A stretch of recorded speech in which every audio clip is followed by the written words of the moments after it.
By far, the most important interest rate in the global economy, not just the US economy, but the global economy, is the rate on the 10-year Treasury yield. Hey, Matt, why do investors watch the 10-year Treasury yield? Yeah, it's a good question.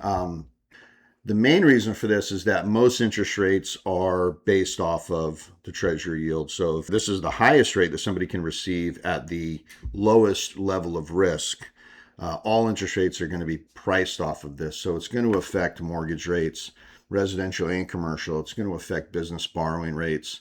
It's going to affect car loans, all sorts of interest rates that impact the economy.